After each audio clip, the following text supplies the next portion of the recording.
وسلام علی عباده الذین اصطفى اما بعد فاعوذ باللہ من الشیطان الرجیم بسم اللہ الرحمن الرحیم۔ معزز محترم محتشم سامعین حضرات، 21 جون بروز منگل بعد نماز عشاء 2022 کا یہ درس قرآن انشاءاللہ سورہ ہود آیت نمبر 36 سے لے کر آیت نمبر 40 تک جاری رہے گا۔ آپ دعا فرمائیے کہ رب کریم مجھے شرح صدر کے ساتھ حق سچ بیان کرنے کی توفیق عطا فرمائے اور ہم سب کو مل کر عمل والی باتوں پر عمل پیرا ہونے کی توفیق عطا فرمائے۔ کل میں نے یہ عرض کر دیا تھا کہ نوح علیہ السلام کی جو قوم ہے وہ یہ کہہ رہی تھی کہ اے قالوا یا نوح قد جادلتنا، اے نوح تم نے ہم سے جھگڑا کر لیا، فاکثرت جدالنا، اور تمہاری یہ بحث اور جھگڑا بڑا لمبا ہو گیا ہے، اب تو چھوڑ ساری بحثوں کو، فاتنا بما تعیدنا، وہ لا عذاب ہم پر جس کا تو ہم سے وعدہ کرتا ہے، ان کنت من الصادقین، اگر تو سچا ہے۔ اب یہ جو آیت نمبر 36 ہے یہ عذاب کے سلسلے میں ہی شروع ہو رہی ہے۔ انہوں نے پھر یہ روش بھی اختیار کر لی، وہ سیدنا نوح علیہ السلام پر اتنا تشدد کرتے تھے کہ مار مار کے بے ہوش کر کے کپڑے میں لپیٹ کے پھینک دیتے تھے۔ وہ سمجھتے تھے بس اب ختم ہو گئے ہیں، مگر جب ان کو ہوش آتا تھا تو قوم کے لیے دعا کرتے تھے اور پھر تبلیغ شروع کر دیتے تھے۔ تبلیغ میرے بھائیوں اس وقت کی بند ہوئی ہے جب تبلیغ کو کھانے پینے کا اور کمانے کا ذریعہ بنا لیا گیا ہے، جب تبلیغ کو نعرے مارنے کا ذریعہ بنا لیا گیا ہے، اس وقت سے تبلیغ نہیں رہ گئی، بس ایک عجیب سا فنڈا چل پڑا ہے۔ تبلیغ تو وہ ہے جو نبیوں نے کر کے دکھائی ہے، اسی طرز پہ ہوگی تو کام آگے چلے گا، قبول ہوگا۔ بہرحال ایک باپ اور بیٹا جا رہے ہیں، سیدنا نوح علیہ السلام بیٹھے ہوئے ہیں، تو وہ باپ اپنے بیٹے کو کہنے لگا اس بڈھے سے بچ کے رہنا، اس کی بات کبھی سننی۔ تو وہ جس لاٹھی کے سہارے سے چل رہا تھا نا، بیٹے نے وہ لاٹھی مانگی اور سیدنا نوح علیہ السلام کے سر پہ ماری۔ وہ اتنی زور سے ماری کہ بہت خون نکلا، بے ہوش ہو گئے۔ جب ہوش آیا تو پھر ان کے لیے دعا شروع کر کے کہا کہ یا اللہ ان کو ہدایت عطا فرما دے، ان کو علم ہے، ان کو معافی دے دے۔ تبلیغ پھر شروع کر دی۔ بہرحال ان کی بدماشیاں بڑھتی گئیں اور یہ اپنی تبلیغ کرتے رہے، تو پھر اللہ تعالیٰ نے بالآخر 950 سال کے بعد یہ وحی نازل فرمائی کہ وَأُوحِيَ إِلَىٰ نُوحٍ، ہم نے وحی کی نوح علیہ السلام کی طرف کہ أَنَّهُ لَن يُؤْمِنُ مِنْ قَوْمِكَ، کہ نہیں ایمان لائے گا اب آپ کی قوم میں سے کوئی بھی اب ایمان لانے والا۔ اب ان کے جو نسلیں ہیں نا ان میں بھی کوئی ایمان لانے والا یہ بھی نہیں لائیں گے، ان کی نسلیں بھی نہیں لائیں گی۔ الا من قد آمن، ہاں وہ جو ایمان لا چکے ہیں بس یہی مومن ہے، اب اس کے علاوہ کوئی مومن ہے تو فلا تبتئس بما كانوا يفعلون، تو آپ غمگین نہ ہوں اس سے جو وہ کیا کرتے ہیں، تو کافر ہیں، انہوں نے کافروں والے کام ہی کرنے ہیں۔ تو اب یہ بات آ گئی کہ یہ مومن ہونے والے، تو پھر دیکھیے سیدنا نوح علیہ السلام نے یہ دعا بھی کی کہ رب انی دعوت قومی لیلا و نہارا، اے میرے رب میں نے رات کو بھی دعوت دی ہے، دن کو بھی دعوت دی ہے۔ جیسے ہم یہاں رات کو بھی تبلیغ کر رہے ہیں، فجر کو بھی تبلیغ کر رہے ہیں، اللہ میں تو رات کو بھی دعوت دے رہا ہوں، فجر کو بھی دعوت دے رہا ہوں، پر اے میرے محبوب انہوں نے میری سنی، یہ میری بات سن کے کانوں میں انگلیاں ڈال لیتے تھے اور کہ آواز نہ آئے۔ تو اب رب لا تذر علی الارض من الکافرین دیارا، اے میرے رب اب دھرتی پہ ایک بھی کافر نہ چھوڑنا، صفایا کر کے رکھ دے۔ جب یہ دعا کی تو اللہ تعالیٰ نے فرمایا وَاصْنَعِ الْفُلْكَ بِأَعْيُنِنَا، اچھا ایسا کرو کہ وَاصْنَعِ الْفُلْكَ، آپ بنائیے ایک کشتی، بولیے بنائیے ایک کشتی، سارے بولو نا یار ذرا، ایک کشتی بنائیے بِأَعْيُنِنَا، اللہ میں کیسے بناؤں، میں تو نبی ہوں، مجھے کیا پتہ یہ مستریوں والا کام کیسے ہوتا ہے۔ تو فرمایا بِأَعْيُنِنَا، آپ میری آنکھوں کے سامنے ہوں گے، یعنی میری حفاظت میں ہوں گے، وَوَحْيِنَا اور میری وحی سے کشتی بنے گی، ولا ہاں یہ کشتی بنی جناب 300 ہاتھ لمبی تھی، 300 ہاتھ اور 50 ہاتھ چوڑی تھی، اور یہ تقریباً 30 ہاتھ اونچی تھی ہر منزل، اور اس کے 3 پورشن تھے۔ بولو کتنے جی؟ وہ جو کراچی میں جہاز جاتا تھا نا حاجیوں کو لے کر، وہ 11 منزلہ جہاز ہوتا تھا، 11 منزلہ، 11 پورشن، اور یہ 3 پورشن تھے، اور تقریباً 2 سال میں یہ کشتی مکمل ہوئی، بناتے رہے۔ اچھا عجیب بات یہ ہے کہ اللہ تعالیٰ نے فرمایا کہ وَلَا تُخَاطِبْنِي فِي الَّذِينَ ظَلَمُوا، کہ اب تم میرے بارے میں، اب ان ظالموں کے بارے میں نا مجھ سے بات نہیں کرنی، کہ تیرا رحم جاگ اٹھے اور تو کہے کہ نہیں نہیں یا اللہ ان کو بچا دے عذاب، نہ وَلَا تُخَاطِبْنِي فِي الَّذِينَ ظَلَمُوا، ان ظالموں کے رعایت اور ان کے ساتھ ہمدردی کے بارے میں میرے ساتھ بات انہم مغرقون، فیصلہ ہو گیا کہ یہ سارے غرق ہو کے رہیں گے، اب ان میں سے کوئی بچ سکتا نہیں۔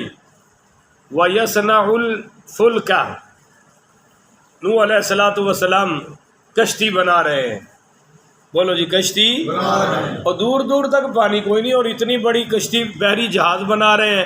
وَكُلَّمَا مَرَّ عَلَيْهِ مَلَأٌ مِّن قَوْمِهِ، جب گزرتے ان کے پاس سے ان کی قوم کے سردار تو سخروا منہ، وہ مذاق اڑاتے تھے، کہتے تھے بڈھا پاگل ہو گیا ابھی، معاذ اللہ استغفر اللہ، پہلے تو تبلیغ کرتا تھا اب یہ جہاز بناتا پھر رہا ہے۔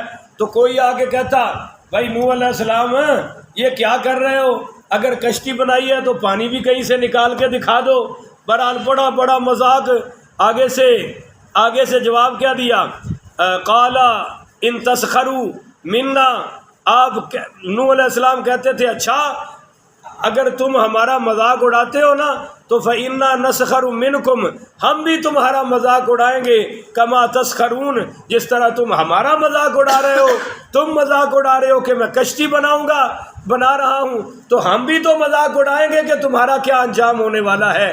ہمیں بھی پتہ ہے کہ تم میں سے اب کوئی دھرتی پر باقی رہنے والا جب کسی قوم کی بے حیائی، بدماشی، بے غیرتی جس طرح کہ ہماری بڑھتی جا رہی ہے اس طرح بڑھتی ہے، تو میرے بھائیوں جب گند پڑتا ہے نا تو ہر گھر کا مالک، خواہ وہ 2 مرلے کا گھر ہو، 5 مرلے کا گھر ہو، وہ جھاڑو پھیرتا ہے، صفائی کرتا ہے۔ اتنا گند نہ بڑھاؤ کہ اللہ بھی کہیں جھاڑو نہ پھیر کے رکھ دے، اللہ بھی صفائی کرنے والا ہے، ہمیں اللہ سے ڈرنا چاہیے۔ ان کی کوئی بات سمجھ میں الٹا مذاق اڑا رہے ہیں۔ ایک لمحے کے لیے بھی ان ظالموں نے یہ غور نہیں کیا کہ ہم ان کی بات کو دیکھ ہی لیں کہ واقعی سچ تو نہیں کہہ رہے، مگر ان کا ایمان لانے کا کوئی پروگرام فَسَوْفَ تَعْلَمُونَ، سو تم جان لو گے، مَن یَأْتِیہِ عَذَابٌ یُخْزِیہِ، کہ کس پر آتا ہے عذاب رسوا کر دینے والا، جو رسوا کر دے گا، وَيَحِلُّ عَلَيْهِ عَذَابٌ مُقِيمٌ، اور کون ہے جس پر اترتا ہے ہمیشہ رہنے والا عذاب، یعنی ان قریب تم جان لو گے کہ تمہیں رسوا کرنے والا عذاب آ رہا ہے اور تم پر ہمیشہ رہنے والا عذاب۔ ایک بات یاد رکھے، کوئی پانی میں غرق ہو کے مرے عذاب قبر اس کو بھی ہوگا، بولیے عذاب قبر اس کو بھی ہوگا۔ مثلا وہ جو فرعونی پانی میں غرق ہوئے، اللہ کہہ رہا ہے سیدھے جہنم کی آگ میں داخل ہوئے، بولیے کہاں داخل ہوئے، اور فرمایا ان کو صبح و شام آگ پر پیش کیا جا رہا ہے، حالانکہ وہ تو سارے پانی میں غرق ہو گئے، کسی کا کوئی جسم ملا اور کوئی قبر بنی۔